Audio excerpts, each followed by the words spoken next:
UP में कांग्रेस और सपा का टूटेगा गठबंधन। सपा ने कांग्रेस को बताया कमजोर पार्टी। 3 राज्यों में कांग्रेस की हार के बाद अब सहयोगियों को नहीं रहा उस पर भरोसा। अमेठी और रायबरेली को छोड़कर दूसरी सीट कांग्रेस को देने को तैयार नहीं सपा। सपा ने साफ कर दिया है कि वो कांग्रेस के साथ यूपी में गठबंधन को तैयार नहीं है। अगर इंडिया गठबंधन के खातिर कांग्रेस के साथ सीट शेयरिंग करनी भी पड़ती है तो भी ये मुमकिन नहीं दिख रहा है। पिछले चुनाव की तरह सपा अमेठी और रायबरेली की सीट पर उम्मीदवार नहीं उतारने की नीति पर चल सकती है। यानी गठबंधन होगा तो सपा कांग्रेस को सिर्फ अमेठी और रायबरेली की सीट देगी। इससे ज्यादा ना तो कांग्रेस उससे कोई सीटें मांगे और ना ही कांग्रेस के लिए सपा कोई तीसरी सीटें छोड़ेगी। समाजवादी के प्रवक्ता फरखुल हसन चांद ने दावा किया कि कांग्रेस अमेठी और रायबरेली की सीट भी सपा की मदद से जीत सकती है। इसके अलावा अगर सपा कांग्रेस के लिए कोई सीट छोड़ती है तो इसका मतलब होगा कि बीजेपी की मदद करना है, और सपा ना तो बीजेपी किसी तरह से मदद को तैयार है और ना ही ये चाहती कोई इस तरह का आरोप भी सपा पर लगाए। सपा अकेली पार्टी है जो यूपी में बीजेपी को रोक सकती है।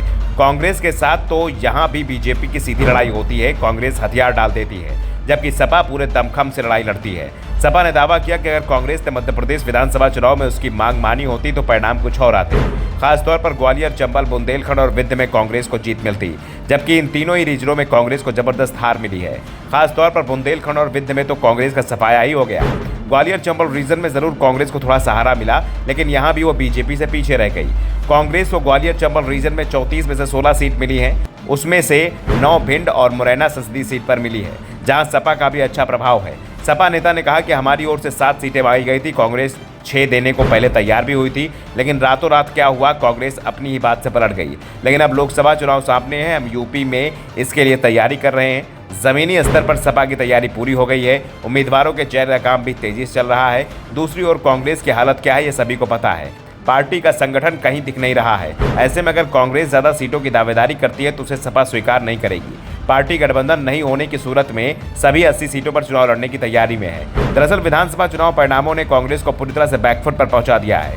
कर्नाटक विधानसभा चुनाव परिणाम के बाद कांग्रेस में जो उत्साह दिखाई दे रहा था वो मध्य प्रदेश, राजस्थान और छत्तीसगढ़ की हार ने पूरी तरह से ठंडा कर दिया है।